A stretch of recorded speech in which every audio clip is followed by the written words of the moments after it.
الصبح بدا من طلعته والليل دجا من وفرته فأقر الرسلا فضلا وعلا أهدى السبلا بدلالته فأقر الرسلا فضلا وعلا أهدى السبلا بدلالته الله الله الله. بسم الله الرحمن الرحيم. Alhamdulillah Rabbil Alamin, Al-Qail fi kitabihil karim wa huwa asdaqul qailin. A'udhu billahi minasyaitanir rajim. Subhanalladzi asra bi'abdihi laylan minal masjidil harami ilal masjidil aqsa alladzi barakna hawlahu linuriyahu min ayatina innahu huwas sami'ul basir. Wassalatu wassalam ala al-bashirin nadhir والسراج المنير سيدنا ومولانا محمد وعلى آله وصحبه صلاة وسلاما دائما متلازمين من يومنا هذا إلى يوم الحساب على الكبير والصغير. حبائبنا الكرماء وعلماءنا الأعزاء, para habaib, para alim, para jamaah semua yang saya muliakan, wa akhusu bidzikir Asy-Syaikh Samih Al-Kuhari. Alhamdulillah kepada semuanya, bapak-bapak, ibu-ibu, hadirin hadirat yang insyaallah malam ini diguyur rahmat oleh Allah SWT, saya ucapkan assalamualaikum warahmatullahi wabarakatuh.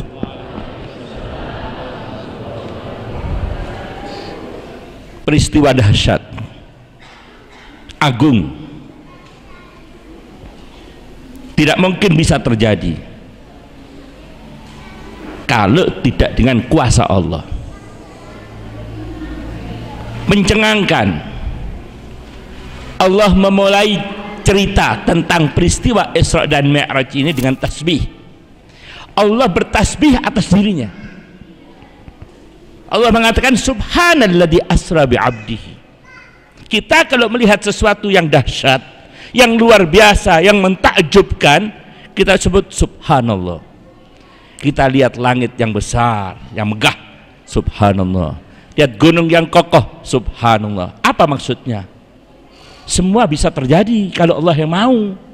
Karena Allah itu suci sifatnya dari segala kelemahan, suci sifat-sifatnya dari segala ketidakmampuan, ketidakberdayaan. Apa tasbih? Tanzihul ilah. Tasbih itu kita mensucikan Allah dari semua sifat yang tidak pantas untuk Allah Subhanahu wa ta'ala. Jangan kamu heran, jangan kamu anggap jauh hal itu bisa terjadi, karena Allah itu memiliki semua sifat yang sempurna. Allah maha kuasa, Allah maha bisa, Allah maha mampu. Jadi kalau Allah memperjalankan hambanya dari Masjidil Haram ke Masjidil Aqsa, yang perjalanan normal kala itu dengan onta lebih kurang 3 bulan, tapi ini lailan itu artinya sedikit dari malam. Bahkan Sahibud Diba Asy-Syaikh Abdurrahman Ad-Dibai mengatakan, thumma arudduhu minal arsh qabla ayyabrudal farsh wa qad nala jami'al ma'arib. Aku kembalikan dari arsy sebelum tempat duduknya panas, sebelum tempat duduknya dingin, sekejap. Waqad nala jami'al ma'arib, dan beliau telah mencapai segala keagungan, kemuliaan. Semua pemberian yang besar didapat oleh Rasulullah SAW. Asra bi'abdihi. Isra itu perjalanan dari Masjidil Haram ke Masjidil Aqsa. Kalau Mi'raj itu dari bumi ke Sidratul Muntaha. Kalau Isra ini diceritakan di surat Al-Isra ayatnya tadi. Kalau Mi'raj itu di surat An-Najm, wan najmi idza hawa ma dhalla sahibukum wa ma ghawa wa ma yantiqu 'anil hawa, ya, in huwa illa wahyun yuha 'allamahu syadidul quwa dzu mirratin fastawa wa huwa bil ufuqil a'la thumma dana fatadalla fakana qaba qausaini au adna ila akhiril ayah. Ini tentang Mi'rajnya. Naam, ini kita Ahlus Sunnah wal Jamaah. Faham Ahlus Sunnah wal Jamaah, Isra dan Mi'raj ini jasadan wa ruhan, jasad dan ruh. Justru nilai mukjizat itu ya karena perjalanan ini jasad dan ruh dilakukan oleh Rasulullah SAW. Kalau itu berjalan ruh semacam mimpi, gak nunggu Nabi Muhammad. Ana pernah mimpi terbang. Ente pernah nggak? Arek cilik-cilik apa maneh ya. Lah nilai mukjizatnya ini karena ini dilakukan oleh Nabi Muhammad SAW jasadan wa ruhan. Ini al-ikhtilaf ara'il ulama. Tapi akidah Ahlus Sunnah wal Jamaah meyakini ini jasadan wa ruhan. Bi abdihi, abd itu artinya ya satu paket, jasad dan ruh. Itulah Nabi Muhammad sallallahu alaihi wasallam. Dulu mungkin jauh, masa sih manusia terbang jasad dan rohnya keluar angkasa sana? Dulu, sekarang nggak nunggu Nabi, ana sering terbang jasadan, nggak mimpi. Jasad ini ana sering terbang dari Surabaya ke mana? Ke Jakarta. Bahkan sekarang ini ya ada biro-biro travel, itu travel bukan antar kota, antar negara, travel ke ruang angkasa, perjalanan keluar angkasa. Dan sudah ada manusia berbulan-bulan, bertahun tinggal di luar angkasa sana, sudah ada, bahkan kafir lagi. Orang kafir ada di ruang angkasa berbulan-bulan, bertahun-tahun. Apalagi Nabi Muhammad sallallahu alaihi wasallam. Nah, banyak pelajaran dan kesan yang bisa dieksplorasi dari peristiwa Isra dan Mi'raj ini. Gak akan cukup waktu untuk membahasnya, tapi kita mungkin ambil sekelumit saja. Bahwa satu, kalau Allah menghendaki, tidak ada sesuatu yang tidak bisa. Innama amruhu idza arada syai'an ayyakula lahu kun fayakun. Maka itu jangan ragu sama Allah. Kelihatannya buntu, nggak ada jalan, ente istiqomah di jalan Allah, lurus di jalan Allah, yakin sama Allah, yang tidak mungkin bisa mungkin dengan Allah subhanahu wa ta'ala. Ya. Malikul Mulk dibilang Abu Yazid Muhammad bin Abdul Maliki, Malikul Mulk idza wahab fala tas'alna 'anis sabab.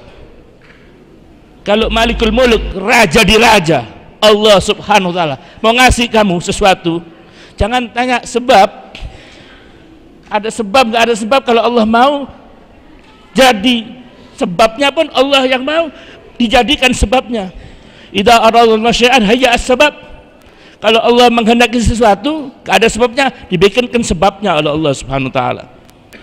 Maka itu yakin sama Allah subhanahu wa ta'ala. Pelajaran pertama dari peristiwa Isra dan Mi'raj ini, pelajaran tentang keyakinan terhadap Rasulullah SAW.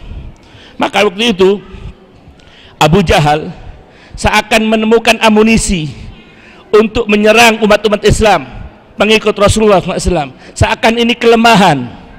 Dulu belum ada teknologi, belum ada sains. Seakan ini kelemahan. Sekarang justru ini kemenangan Islam, keunggulan Islam. Orang-orang Barat, para ilmuwan sekarang gini, melongok, ternyata Islam mendahului kita naik ke langit sana, dan mereka mengembangkan ilmu pengetahuan, banyak belajar daripada peristiwa Isra dan Mi'rajnya Nabi Muhammad SAW. Abu Jahal mengumpulkan pengikut Nabi Muhammad SAW. Hei pengikut Nabi Muhammad, kumpul. Itu loh, ada berita baru dari nabimu. Bikin tasykik supaya ragu atas Nabi Muhammad SAW. Ya memang sempat beberapa orang ragu, masa sih Masjidil Haram, Masjidil Aqsa katanya lagi ke langit lagi.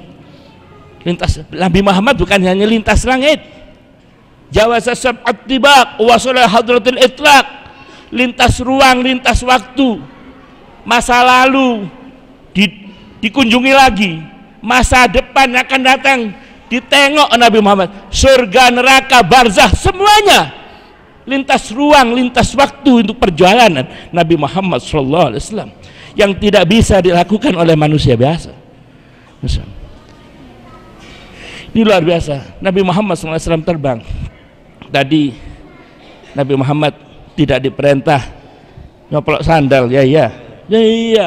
Syekh Yusuf An-Nabhani bilang Nabi Muhammad itu Isra Mi'raj sandal-sandali ala ra'si hadal kaun na'lu Muhammadin. Nabi Musa waktu untuk maqamul mukalamah kata Allah SWT, ya Musa ikhla' na'alaik innaka bil wadil muqaddas tuwa. Wahai Musa, tanggalkan terompahmu, kamu di lembah mulia ini untuk dapat maqamul mukalamah. Nabi Muhammad gak ada perintah untuk menanggalkan terompahnya. Syekh Yusuf An-Nabhani bilang sak sandal-sandali Nabi Muhammad, sak kelambine kabeh. Allahumma sholli wa sallim barik alaihi. Kedua, memang ini deklarasi atas kepemimpinan Nabi Muhammad SAW di atas alam semesta. Tidak ada di atas alam semesta ini makhluk yang lebih afdal daripada Nabi Muhammad SAW. Dibuktikan dengan Isra dan Mi'raj. Kata Sahibul Burdah, Al-Imamul Busiri mengatakan, khafatta kulla maqam bil idafati idnudita bil raf'i mithlal mufradil alami. Kamu telah merendahkan semua maqam dengan dibandingkan ketika kamu dipanggil seorang diri menghadap kepada Allah Subhanahu wa ta'ala. Nabi Musa minta, nggak dikasih. Rabbi arini anzur ilaik, dijawab qala lan tarani. Tapi Allah tidak mempupuskan harapan Nabi Musa, walakin anzur ilal jabal fa in istaqarra makanahu fasawfa tarani. Lihat gunung itu, kalau gunung itu mampu mendapatkan tajaliatku. Tajaliat itu apa? Kalau bahasa vulgarnya penampakan. Tapi jangan dibayangkan Allah kayak Gatot Kaca gitu, muncul kayak, bukan. Tajaliat itu artinya hadirnya sifat-sifat dan asma Allah di hati seorang yang dibuka oleh Allah Subhanahu wa ta'ala, di hati seorang nabi atau di hati seorang wali, ya, itu tajaliat, sehingga dia hanyut tenggelam dalam musyahadah terhadap Allah Subhanahu wa ta'ala, melihat Allah, anta'budullaha ka'annaka tarah, melihat apa yang ada di balik semua apa yang ada ini, keterlibatan Allah. Allah itu qayyumus samawati wal ard, yang menegakkan semua apa yang ada ini, ya, mengatur, menjaga setiap detiknya, setiap 10 triliun detik itu Allah yang ngatur. Jadi tidak ada sesuatu yang berdiri sendiri tanpa keterlibatan Allah di belakang. Rahmatnya Allah, kebaikan Allah, penjagaan Allah, semuanya ada di balik. Itu namanya tajalliyat. Nabi Musa ditolak, walakin anzur ilal jabal, lihat gunung ini. Kalau gunung ini mampu, ya, menerima tajalliku, fasawfa tarani, kau bisa melihatku. Falamma tajalla rabbuhu lil jabal ja'alahu dakkan wa kharra Musa sa'iqa. Tatkala Allah bertajalli, gunung Tursina itu goncang, dampak daripada tajallinya Allah SWT. Tapi hakikinya kalau kita baca di kitab Ibritul Ahmar, yang dimaksud jabal situ adalah Jabalul Insaniyah, Jabalul Insan, fisik, mental, akal Nabi Musa yang belum bisa mampu untuk menerima tajalli daripada Allah Subhanahu wa ta'ala. Top makamnya dia maqamul mukalamah. Setelah Nabi Musa sadar dari jatuhnya itu insan, qala tubtu, aku tobat, ya, tobat sudah, ini bukan makamku. Dan Allah mengatakan, qala ya Musa inni istafaituka bi risalati wa bi kalami fakhud ma ataituka wa kun minasyakirin. Wahai Musa, kamu sudah aku pilih berawal risalah dan kalamku. Ini isyarat bahwa Nabi Musa sudah dapat maqamul mukalamah, makom agung ini. Allah singkapkan hijab sehingga Nabi Musa tenggelam dalam pemahaman kalamullah yang azali, Ini makom yang luar biasa. Nabi Muhammad tanpa minta diundang, dipanggil dari bumi.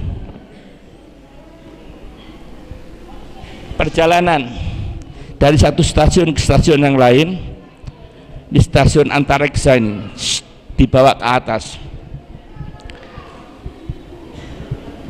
Di sana tarhib, fama min sama'in walajha illa wa madaruhu ahluha bit tarhib wa takrim wa tahil.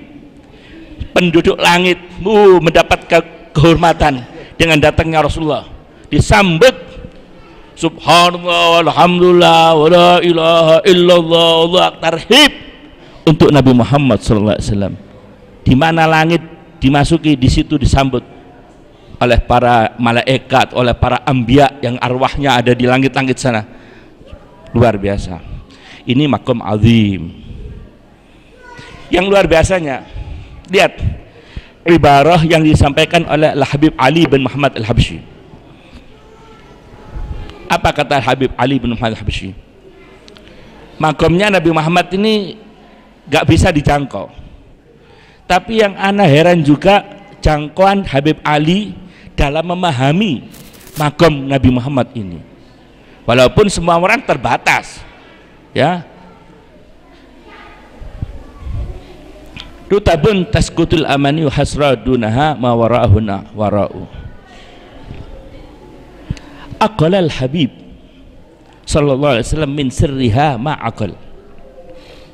Memori Nabi Muhammad SAW merekam semua peristiwa di hadrah ilahiyah itu. Nabi Musa geblak. Nabi Muhammad SAW aqalal Habib sallallahu alaihi wasallam min sirriha ma aqal wattasala min ilmiha bimattasal fa auha ila abdihi ma auha ma kadabal fuadu mara. Sehingga semua apa yang diwahyukan oleh Allah masuk. Auha ma auha, semua masuk pada Nabi. Ndak ono sing numplek blas. Luar biasa. Gak nutuk, gak nyampe kita. Kata Habib Ali bin Muhammad Al-Habsyi berikutnya mengatakan, wa tilka mawahibu la yadsurul kalamu ala syarhi haqaiqiha wa la tastati'ul alsunu an tu'riba an khafi daqaiqiha. Itu pemberian-pemberian agung untuk Nabi Muhammad SAW. Pena gak mampu menulis untuk menjabarkan hakikat kejadiannya. Wala tastati'ul alsunu, dan lisan-lisan gak akan bisa antu riba membahasakan an khafiyyi daqaiquha, detail persoalan di sana. Fa innaha hadratun jallat an nadharin nadhirin. Itu kedudukan yang jauh dari jangkauan siapa yang akan menjangkaunya. Warut batun azat ala ghairi sayyidil mursalin, dan itu manzilah, kedudukan yang tidak mungkin didapat kecuali oleh Sayyidul Mursalin Nabi Muhammad SAW. Fahani'an lil hadratil Muhammadiyah ma wajaha min hadratil ahadiyah wa bulughuha ila hadzal maqamil azim. Maka untung besar hadrah Muhammadiyah mencapai tingkat memahami hadrah ahadiyah dan sampainya beliau kepada makom yang agung ini. Itu ilmu dok. Ini bagian dari ilmu dok, bukan ilmu lisan. Bisa difahami atau diresapi oleh orang-orang tertentu, walaupun semuanya terbatas, ya. Tapi nggak bisa dibahasakan. Dan jangan dibayangkan, ya. Jangan dibayangkan. Inti Nabi Muhammad SAW bertemu dengan Allah Subhanahu Wa Taala, tashhadu fi haddat lidat, ya. Dibayangno keliru nanti, nggak boleh. Isra Mi'raj, ya, zahir terjadi lintas langit. Tapi jangan dikira Allah itu cuma di langit sana. Wa huwa fis sama'i ilahun fil ardi ilah. Allah itu di langit Tuhan, di bumi juga Tuhan. Jangan salah paham seperti Fir'aun. Fir'aun ngomong sama Haman, ya Haman ibli li sarhan la'alli attali'a ila ilahi Musa. Hei Haman, buatkan saya roket, saya mau naik ke Tuhannya Musa. Dikiranya Allah kok Gatot Kaca gitu, ono di ndukur. Bukan, Jangan dibayangkan. Tentang itu jangan dibayangkan. Ya. Ini ilmu dzauq, ilmu rasa. Kullu ma khatara bi balik wallahu bi khilafi dzalik. Semua yang terbesit di benakmu tentang Allah, Allah tidak seperti itu. Laisa kamitslihi syai'. Tidak ada sesuatu seperti Allah. Saking tidak adanya sesuatu seperti Allah, di ayat ini Allah mengatakan, menyampaikan dengan dua huruf tasbih. Pertama, laisa, Allah mestinya laisa mithluhu syai' cukup, atau laisa kamahu syai' cukup. Tapi ka dan mithlu. Ka itu seperti, mithlu itu seperti. Tidak ada seperti yang seperti Allah. Tidak ada sesuatu seperti apa yang seperti Allah. Jangan seperti Allah, yang seperti Allah aja nggak ada. Saking tidak mungkinnya ada sesuatu seperti Allah. Walam yakun lahu kufuwan ahad. Masya Allah. Maka itu kita bisa mi'raj. Kita kan umatnya Nabi Muhammad. Kita umatnya Nabi Muhammad SAW. Nabi Muhammad ini orang yang bagian dari kita. Di antara makna daripada min anfusikum, laqad ja'akum rasulun min anfusikum azizun 'alaihi ma 'anittum harisun 'alaikum bil mu'minina raufur rahim. Telah datang kepadamu seorang rasul dari jenis kamu. Ini maknanya banyak. Min anfusikum ini jenis manusia, bukan malaikat. Karena memang untuk percontohan. Kalau malaikat untuk percontohannya nggak bisa. Bagaimana makannya, minumnya, tidurnya, jalannya nggak bisa contoh. Min anfusikum, dari yang terbaik di antara kamu. Gak ada yang lebih baik dari Muhammad SAW. Kemudian min anfusikum ini bagian diri kita, bahkan bagian diri kita terbesar Nabi Muhammad SAW. Karena yang lebih memperhatikan kita dari diri kita sendiri adalah Nabi Muhammad SAW. Azizun 'alaihi ma 'anittum.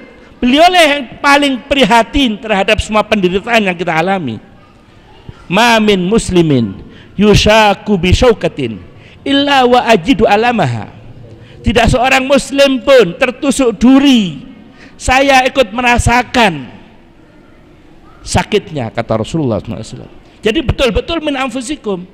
Yang paling ingin menyelamatkan diri kita dari neraka siapa? Bukan kita. Diri kita terbesar, yaitu Nabi Muhammad SAW. Yang beristighfar tiap hari nangis, itu diri kita terbesar, Nabi Muhammad SAW. Teori al-muslim kal jasadil wahid kan, seperti jasad sendiri, mestinya begitu. Idza syaka minhu udwan tada'a bi sairul jasad. Kalau yang satu sakit ikut sakit kan gitu lah. Seperti jasad yang satu, kalau gigi sakit mata nangis. Mestinya begitu. Tapi kita nggak punya rasa ini. Yang punya siapa? Jasad kita terbesar, bagian kita terbesar, yaitu Nabi Muhammad sallallahu alaihi wasallam. Wagetlah, Bos. Waktunya 15 menit ini.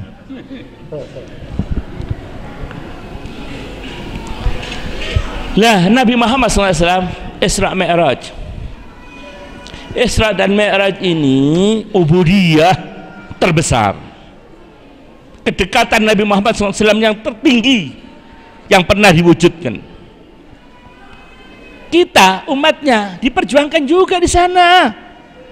Ketika Rasulullah mengatakan kepada Allah Subhanahu wa ta'ala, at-tahiyatul mubarakatus salawatut tayyibatu lillah. Allah memberi salam balasan untuk Nabi Muhammad. Assalamu alayka ayyuhan nabi wa rahmatullahi wa barakatuh. Mandek di situ? Enggak. Nabi Muhammad masih ada badan-badannya yang lain. Badan-badan Nabi Muhammad yang lain masih ada, yang bagian daripada beliau sallallahu alaihi wasallam. Min anfusikum. Assalamu alayna wa ala ibadillah salihin. Salam untukku, untuk keluargaku, untuk hamba-hambamu yang soleh, ya Allah. Kita semua bukan dimonopoli sendiri. Nggak suka orang-orang sekarang ini kalau sudah di atas sana selalu sini sore ya. Enggak, Nabi Muhammad ingat sama kita di sana. Akhirnya Allah Maha tahu apa yang terbaik untuk umat ini. Apa yang terbaik untuk umat ini, yang betul-betul diharapkan oleh Nabi Muhammad SAW. Tahu Allah. Beliau ini sekarang di hadapanku, ya beliau juga mengharap yang tadi disebut alaina wa ala ibadis sholihin, ala ibadis sholihin juga mendapatkan bagian ini, sehingga dapat hadiah. Kata kiai tadi, dapat hadiah besar. Aja ada suara. Apa itu as-shalah? As-shalah mi'rajul mu'min. Salat mi'rajnya kaum mukminin. Naam. Mau mi'raj seperti Nabi Muhammad SAW, salat. Terbang. Sekali lagi, faham kita harus lurus. Nabi Muhammad SAW itu diproklamirkan, dideklarasikan ketinggiannya. Itu kapan? Saat Nabi Muhammad SAW diaku oleh Allah sebagai hambanya. Asra bi'abdihi. Ketika betul-betul jadi hamba, diangkat derajatnya oleh Allah SWT. Kehambaan yang tidak terbagi. Beliau adalah hamba Allah sepenuhnya, tidak menghamba kepada harta, tahta, wanita dan lain sebagainya, tidak. Maka itu ditinggikan derajatnya, diwujudkan dalam bentuk zahir dengan Isra dan Mi'raj. Ya. Mau tinggi derajat kita, gini, menghamba sama Allah, jangan menghamba sama. Seberapa kamu menghamba, menjadi hamba Allah, sebegitu ketinggianmu di sisi Allah SWT. Maka itu wujudkanlah dengan sujud kepada Allah. Wujudkanlah penghambaan dengan sujud. Baguskanlah sholatmu. Semakin bagus sholatmu berarti penghambaanmu semakin bagus. Dan sholatmu baik, semuanya baik. Sholatmu nggak baik, semuanya nggak baik. As-sholatu imamul amal. Sholat itu imamnya semua amal. Jadi kalau mau tinggi derajatnya, bukan gini, membusungkan dada, gini, sujud, merendah. Orang mau tinggi derajatnya merendah, menghamba, wasjud, waqtarib. Mau dekat kepada Allah, sujud, dekatkan, wasjud, waqtarib. Jadi kalau mau dekat kepada Allah bukan naik Apollo. Mau dekat kepada Allah, wasjud waqtarib, sholatlah. Ini perintah paling besar. Ini iman manusia itu bagus, ya sholatnya. Semakin gak bagus, sholat semakin gak sholat, kafir. Kalau ulama Hanabilah, ulama di Imam Ahmad bin Hambal sana, orang nggak sholat kafir, dan hadis-hadisnya meriwayatkan tentang itu banyak. Ma bainal muslim wal kafir illa fi tarkis shalah wa man tarakaha faqad kafar. Yang membedakan kafir dan muslim meninggalkan sholat. Barang siapa meninggalkan sholat berarti kafir. Al ahdul ladzi baini wa bainakumus shalah fa man tarakaha faqad kafar. Ikatan hubungan antara kamu dan aku adalah sholat. Barang siapa meninggalkan sholat kafir. Man tarakas sholata muta'ammidan faqad kafara jihara. Barang siapa meninggalkan sholat dengan sengaja berarti dia kafir dengan nyata. Dan banyak hadis-hadis lain sahih seperti begini. Maka itu ulama Hanabilah meninggalkan sholat kafir. Tak nunggu amdan, tak nunggu apa? Kalau di madhab Syafi'i itu kalau dia mengingkari wajibnya sholat kafir. Kalau cuma meninggalkan sholat karena malas itu dosa besar. Tapi menurut ulama Hanabilah enggak, meninggalkan sholat karena malas saja kafir. Dan ini hati-hati, ini ulama mereka itu ulama bukan sembarang ulama. Kita harus hati-hati, ihtiyat. Kita harus hati-hati. Minimal pangkatnya orang yang enggak sholat itu munafik. Sholat, yang sholat itu enggak benar, munafik. Apa mana enggak sholat? Dalam Islam Al-Quran mengatakan apa?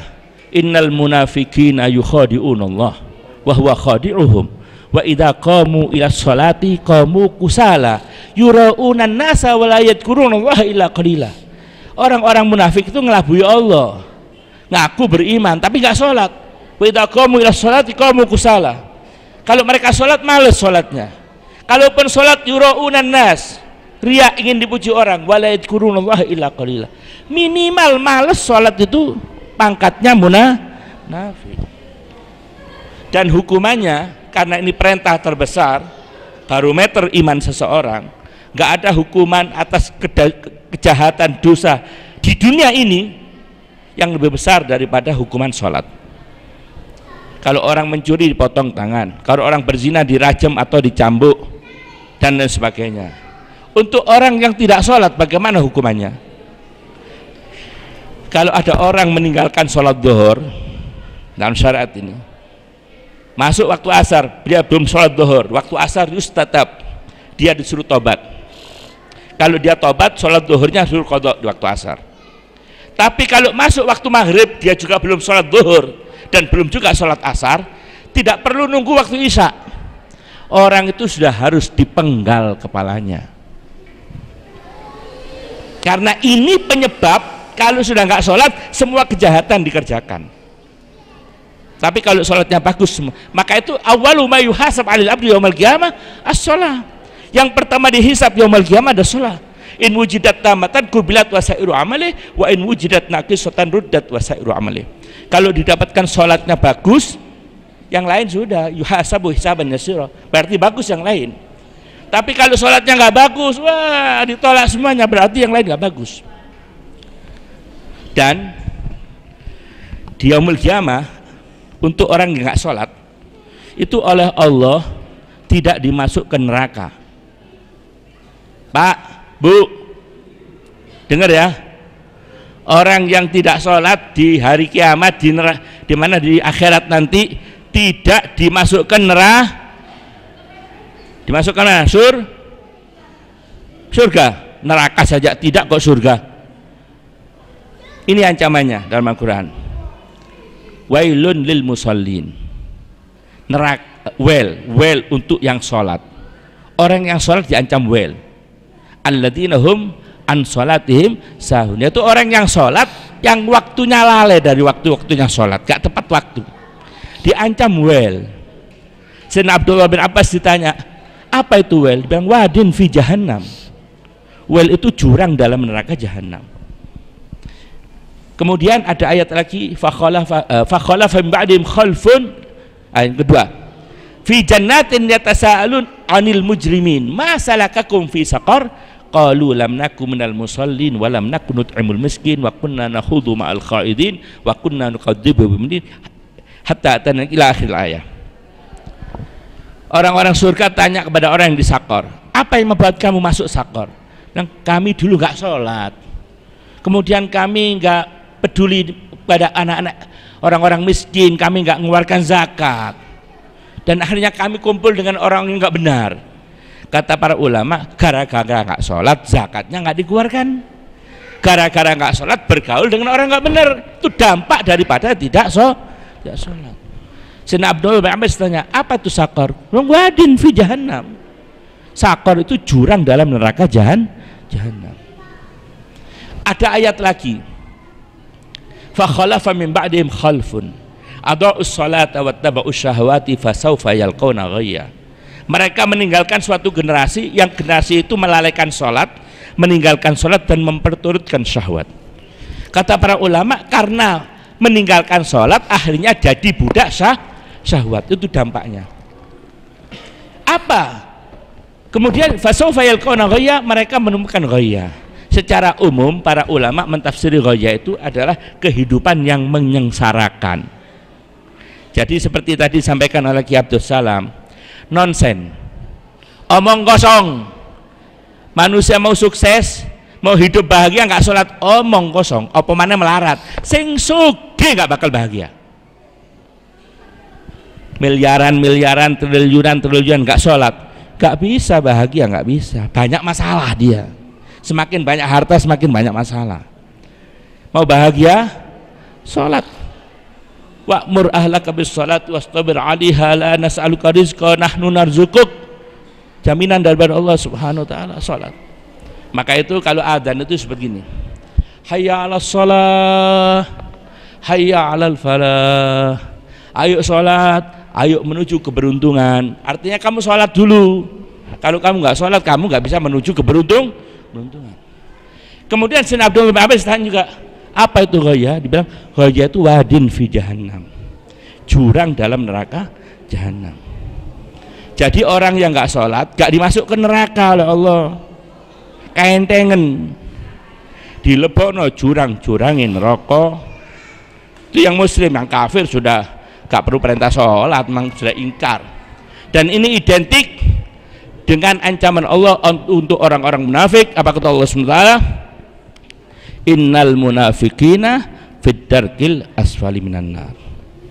Alhamdulillah, dalam acara yang insyaallah berkah ini ya, mudah-mudahan walaupun waktunya sempit dan ana sudah molor waktunya, wal afwal tatwil, mudah-mudahan kita diberi rahmat berkah oleh Allah SWT. Kita semakin yakin dengan Allah SWT dan semakin kagum dengan magumnya Nabi Muhammad SAW, dan makin perhatian terhadap perintah sholat yang dibawa oleh Rasulullah sebagai oleh-oleh daripada Allah Subhanahu wa ta'ala. Rabbi ja'alni muqimas shalah wa min dzurriyyati rabbana taqabbal du'a rabbana firli wali walidayya walil mu'minin yauma yaqumul hisab rabbana hab lana min azwajina wa dzurriyyatina qurrata a'yun waj'alna lil muttaqina imama rabbana atina fid dunya hasanah wa fil akhirati hasanah wa qina adzabannar. Hadza ma aqulu lakum wallahu muwaffiq ila aqwamit thoriq. Wassalamualaikum warahmatullahi wabarakatuh. Allah Allah Allah Allah Allah Allah